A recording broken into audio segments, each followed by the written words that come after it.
తెలుగు వారి number 1 choice Telugu matrimony.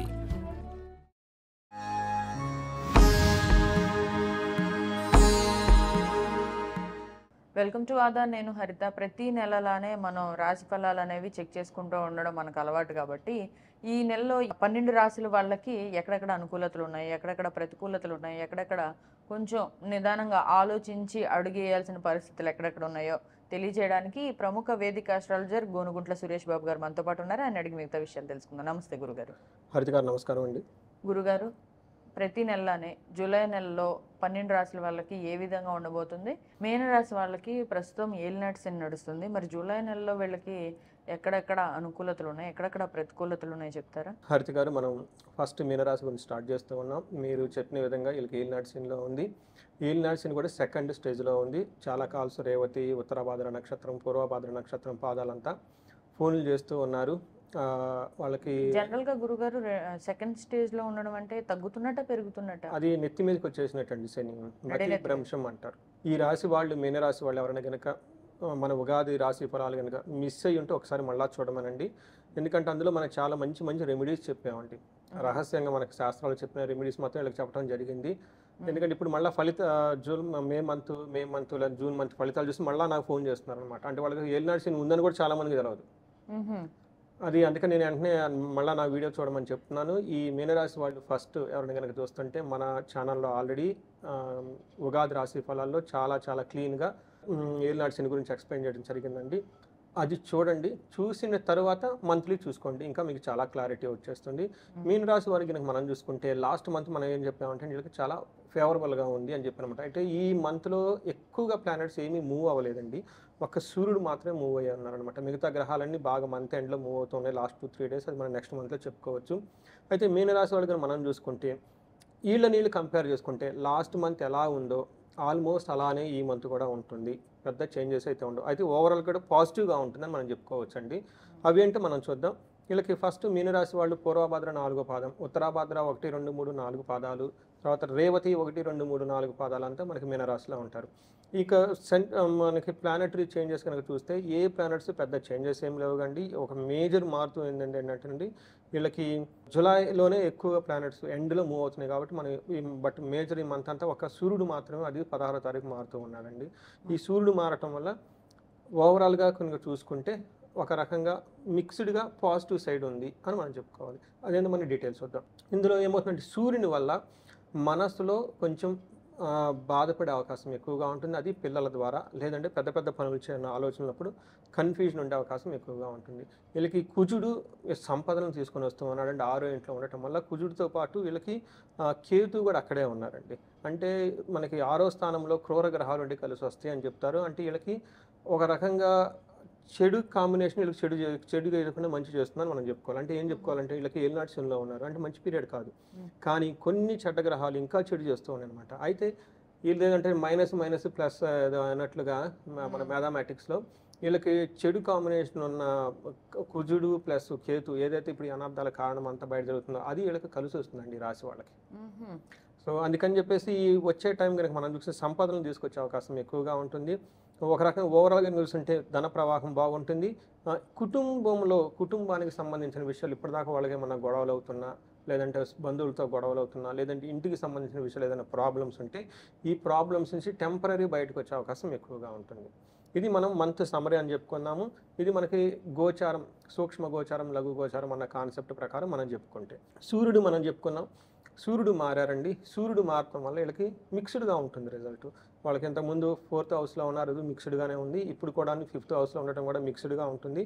ఏ విధంగా ఉండబోతుందంటే first మనకి పాజిటివ్ సైడ్లో కనుక చూసుకుంటే వీళ్ళకి ధన ప్రవాహం వచ్చే అవకాశం ఎక్కువ ఉందండి. ఇది ఒక పాజిటివ్ సైడ్.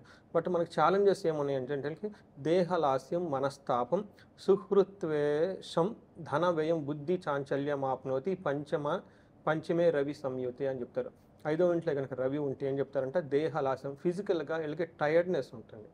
రెండోది మనస్తాపం, వృధాగా ఏదో పోగొట్టుకున్నాము అంటే జనరల్గా వీళ్ళు ఏలినాటి శనిలో ఉండటం వల్ల అనుకున్నంత విధంగా వీళ్ళకి రిజల్ట్ ఉండదు. ఏ పని చేసినా కలిసి రాదు కాబట్టి వాళ్ళు దానినే తలుచుకొని మదన పడిపోతుంటారు. మదన పడిపోతుంటారు, మనస్తాపం ఎక్కువ గురవుతూ ఉంటారు. ఇదేంటి లైఫ్ ఇంతేనైందా, ఇంతకు మించి ఏమీ కాదా. యాక్చువల్ నాకు వచ్చే కాల్స్ కూడా ఆల్మోస్ట్ ఇదే టైపు వస్తూ ఉంటాయి. నాకంటే పక్కన ఉన్న కొలీగ్స్ అంతా ముందుకు వెళ్ళిపోతూ ఉన్నారు, నేను ఇక్కడే ఉన్నాను, వాళ్ళకి ప్రమోషన్స్ వస్తాయి, నాకు ప్రమోషన్స్ రావేంటి, ఈ టైపు మదన పడిపోయే అవకాశం ఎక్కువగా ఉంటుంది. సుహృద్వేషం, ధన వ్యయం, స్నేహితుల వల్ల ఇబ్బందులు వచ్చే అవకాశం ఎక్కువగా ఉంటుంది. స్నేహితులు మిమ్మల్ని చీట్ చేసే వాళ్ళు చాలా ఎక్కువగా ఉంటారు. చాలా చాలా కేర్ఫుల్గా ఉండాలి. ఫ్రెండే కదా అని నమ్మటం, ఇవి పడితే అవి చేయటం లాంటివి అవాయిడ్ చేసి ఈ మంత్ వదిలేసి పోస్ట్పోన్ చేయండి ప్రతిదాన్ని. ఇంపార్టెంట్ పాయింట్స్ అంతా. ధన వ్యయం, విపరీతంగా ధనం ఖర్చు అవుతుంది. అంతేకాకుండా బుద్ధి చాంచల్యం, మైండ్ అనేది ఒక రకంగా ఉండదు. వీళ్ళు కాసేపు ఇది చేద్దాం అనుకుంటారు, కాసేపు అది చేద్దాం అనుకుంటారు, కాసేపు ఇంకొకటి ఏదో చేద్దాం అనుకుంటారు, అబ్బాయి ఇది బాగాలేదు మళ్ళీ ఇది అనుకుంటూ ఉంటారు. పీరియాడికల్గా మార్చి అంత అవకాశం ఎక్కువగా ఉంటుంది. అంటే పెద్ద పెద్ద స్ట్రాటజీస్ ఉంటారు కదండి, దీర్ఘకాలిక ప్రణాళికలు చేయడానికి వీళ్ళ మైండ్ ఈ టైంలో సరిగా ఉండదు. ఇది మీనరాశి వాళ్ళు చాలా చాలా బాగా గుర్తుపెట్టుకోవాలి. చాలామంది భార్యాభర్తలు కూడా ఇబ్బందులు పడిపోతూ ఉన్నారు. ఇంకొక విషయం కూడా, ఈ మీనరాశి వాళ్ళతో వీళ్ళ స్పౌస్ కానివ్వండి, కుటుంబంలో కానీ వేరే రాశి వాళ్ళు పర్టికులర్గా మనం చూసుకుంటే కుంభరాశి వాళ్ళు కానివ్వండి, లేదంటే మేషరాశి కానివ్వండి, సింహరాశి, ధనుసు రాశి, ఈ రాశులు కనుక వీళ్ళ మిస్సెస్ కానివ్వండి, లేదంటే స్పౌస్ ఎవరిని ఉన్నా, లాంటి ఆ ఇంట్లో వేరే వాళ్ళు ఎవరిని ఉన్నా కానీ ఆ ఇంట్లో ఇంకా గొడవలే అవకాశం చాలా ఎక్కువగా ఉంది. చాలా చాలా కేర్ఫుల్గా ఉండాలి. ఇది చాలా చాలా మన ముందు తెలుసుకోవాలండి ఫస్ట్. ఎందుకంటే ఇద్దరికి ఏలినాటి ఉందనేది తెలియకపోతే అది అసలు సడన్. మేషరాశి వాళ్ళకి కూడా ఏలినాటి శని ఉందా గురుగారు? అందుకనండి, ఒక ఇంట్లో ఈ శనిని పీడించే వాళ్ళు కనుక ఇద్దరు ముగ్గురు ఉంటే, ఏమేమి రాస్తారు, ధనుసు రాశి, మేషరాశి, సింహరాశి, ఇంకొక కుంభరాశి, లేదంటే ఇంకొక మీనరాశి వాళ్ళు ఎవరైనా ఉంటే కనుక వీళ్ళకి ఇంట్లో చాలా చాలా అన్కంట్రోలబుల్, అంటే ఆ పరిస్థితులు చేతుల్లో ఉండవండి. ఏంటంటే జరుగుతూ ఉంటే వీళ్ళకి అర్థం కాదు పాపం. చాలా మంది వచ్చి వస్తుంటారు. నేను అందుకని ఫస్ట్ ఇద్దరిని కూర్చోబెట్టి కౌన్సిలింగ్ చేస్తాను. మీ పరిస్థితి ఇది, మీ పరిస్థితి ఇది, 2 సంవత్సరాలు మీరు ప్రతి దానికి రియాక్ట్ అవ్వకుండా ఒకళ్ళని సింపతి అర్థం చేసుకోండి. ఓకే, ఇప్పుడు పర్టికులర్ భార్యాభర్తలు అండి, 10 years లవ్ మ్యారేజ్, తర్వాత 5 years 15 years మ్యారేజ్ అయ్యి డిస్ప్యూట్స్ అంటే ఎంతకాలం కలిసి ఉన్నారు కదా, ఇప్పుడు ఇలా ఉంది సిచ్యువేషన్. ఇది మీ ఎఫెక్ట్ కదా, గ్రహాల ఎఫెక్ట్. మీరు చాలా తెలివితేటలుగా ఉండాలి, వివేకం కలిగి ఉండాలి. ఈ టైంలో మన పేషెన్సీగా ఉండాలి, డోంట్ రియాక్ట్ అని చాలామంది నేను చెప్తూ ఉంటానండి. వేరే వాళ్ళు మన రీసెంట్గా కువైట్, దుబాయ్ నుంచి కూడా ఫోన్లు చేశారండి, ఇదే ప్రాబ్లం. అప్పటిదాకా బాగున్నారు, ఇప్పుడు ఇష్యూ వస్తుంది అనమాట. అందుకని చెప్పేసి ఈ రాశి వాళ్ళు కొంచెం జాగ్రత్తగా ఉండాలి. అన్ని రాశుల కల్లా కొంచెం చాలా జాగ్రత్తగా ఉండాల్సిన రాశి ఈ రాశి జనరల్గా. బట్ ఈ మంత్ అయితే కొంచెం బాగా ఉత్సాహంగానే ఎనర్జెటిక్గా ఉండొచ్చు మనం చెప్పుకోవాలి. మనం నెక్స్ట్ కుజుడు గురించి మనం చెప్పుకుంటే, కుజుడు వీళ్ళకి చాలా యోగ్యతను ఇస్తూ ఉన్నారు.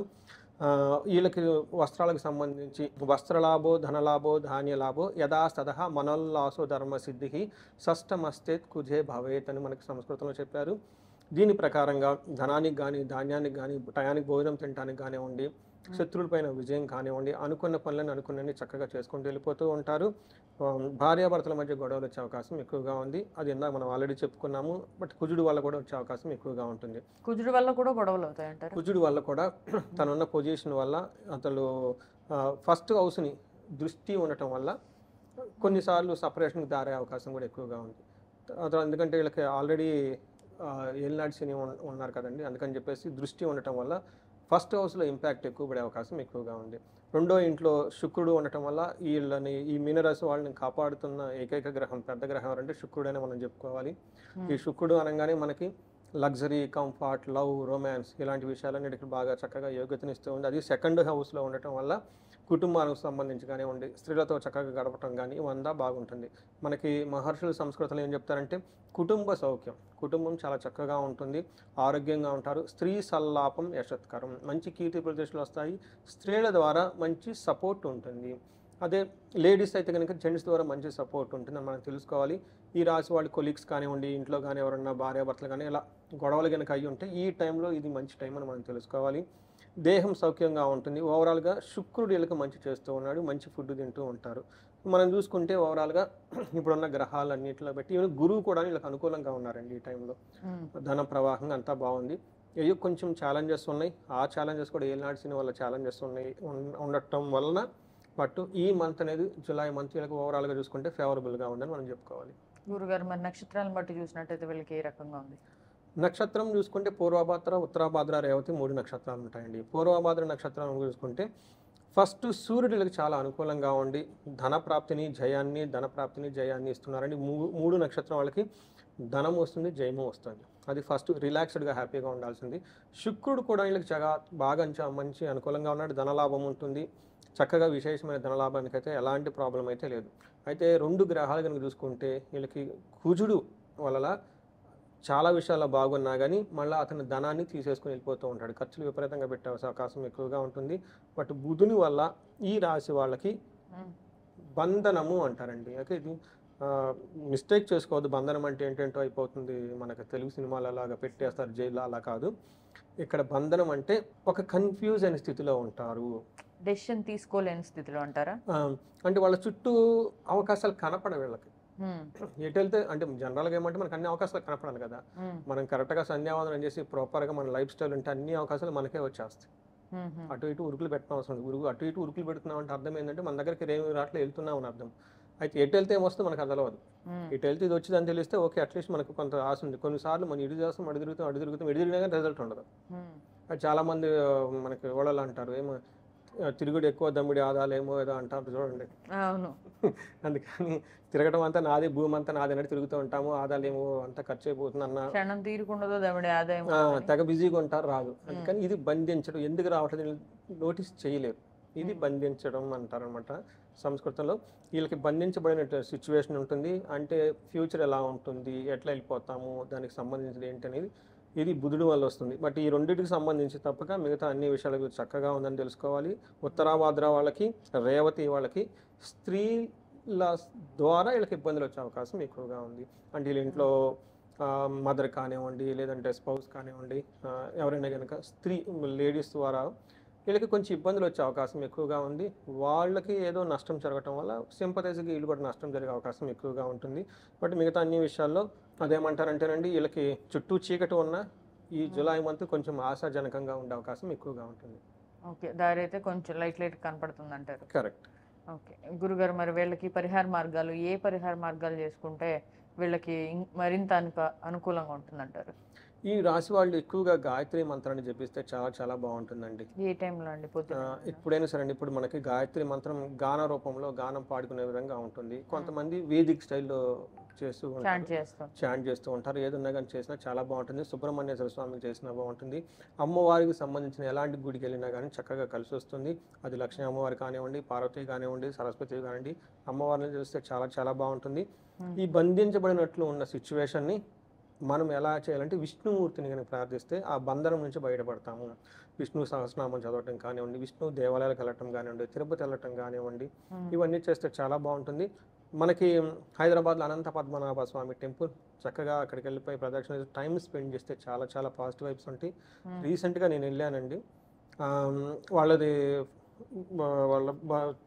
కొడుకులు వాళ్ళంతా ఎక్కడో యుఎస్లో సెటిల్ అయిపోయారు. పాపం వాళ్ళ మనవాడికి ఏదో ప్రాబ్లం వచ్చిందంటే నా వీడియో చూసి అక్కడికి వెళ్ళి కూర్చున్నారు. పాపం చెట్టు ఉంది అక్కడ మంచిది, మెడిటేషన్ చేసుకోవడం లాగా కూర్చొని ఒక లంచ్ క్యారేజ్ బాక్స్ లాగా ఎత్తుకెళ్ళిపోయి అక్కడ కూర్చొని బాగా టైం స్పెండ్ చేశారు. వెళ్ళిపోయిన తర్వాత 18 డేస్కో 19 డేస్కో మంచి పాజిటివ్ న్యూస్ వచ్చిందంటండి. నేను అదే టైంలో అక్కడ ఉన్నాను.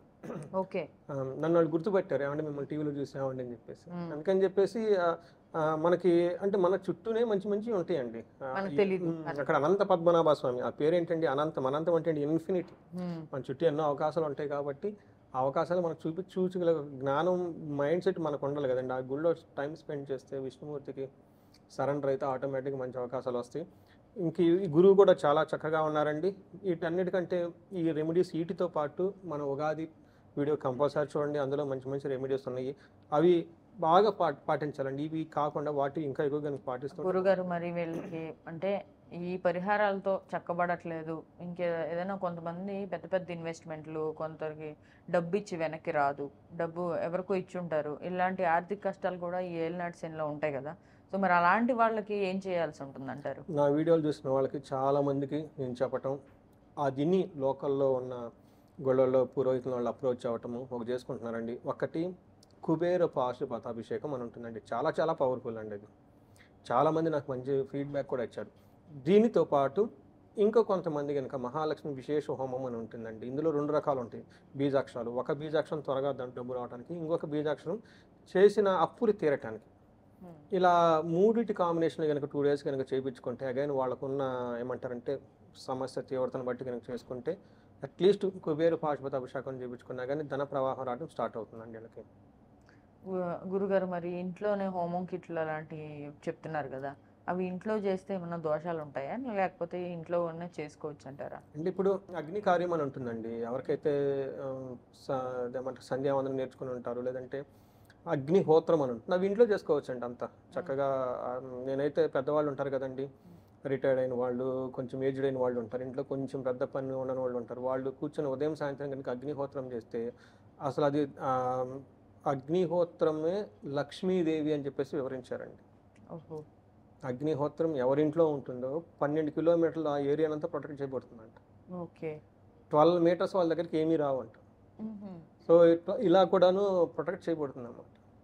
అందులోనే మనకి ఈ కలామిటీస్ వస్తున్నాయి చూసారు ఇప్పుడు మనకి, వార్లు, తర్వాత ఫ్లైట్లు, లాంగ్ జర్నీలు, వీళ్ళు ఎక్కడో ఉంటారు, పిల్లలు ఎక్కడో ఉంటారు, మీ పిల్లల్ని వీళ్ళు ఎలా కాపాడుతారు, వీళ్ళు ఎక్కడుండి అక్కడ వాళ్ళు ఏం చేస్తుంటే అప్పుడు బెస్ట్ ఏంటంటే మెడిటేషన్ చేయటం, అగ్నిహోత్రం చేయటం. సో భూమి ఎప్పుడు తిరుగుతూ ఉంటుంది కదండి, ఇక్కడ అగ్ని వెళ్ళిపోయి మళ్ళీ సాయంత్రానికి వాళ్ళ దగ్గరికి వెళ్ళిపోతుంది పిల్లలకి. సో ఇది ఇవన్నీ చిన్న చిన్నవి అండి, పెద్ద ఖర్చు లేని అండి ఇవి. అగ్నిహోత్రం చేయడానికి అసలు ఖర్చు ఏమి ఉండదండి, జస్ట్ టైం 10 minutesలో అయిపోతుంది. చిన్న చిన్న హోమలు అగ్ని కార్యం కనుక నేర్చుకుని ఇంట్లో చక్కగా చేసేసుకోవచ్చు అండి. రైట్ గురుగారు, థ్యాంక్ యూ సో మచ్ అండి. థ్యాంక్ యూ అండి. సో చూసారు కదండి, ఎవరికైతే సమస్యలు మన పరిధిలో సాల్వ్ అవ్వట్లేదు, ఈ గుళ్ళు గోపురాలు తిరిగినా కూడా అప్పటికి పెద్దగా ఫలితం లేదు అనుకునే వాళ్ళు గురుగారు చెప్పిన విధంగా అభిషేకం అలాగే హోమాలు కనుక చేయించుకుంటే మీకు కొంచెం రిలీఫ్ అనేది వస్తూ ఉంటుంది. సో మీకు ఎవరికైనా డీటెయిల్స్ కావాలంటే స్క్రీన్ మీద స్క్రోల్ అవుతున్న నెంబర్కి కాల్ చేసి గురుగారిని అడిగి వివరాలు తెలుసుకోవచ్చు.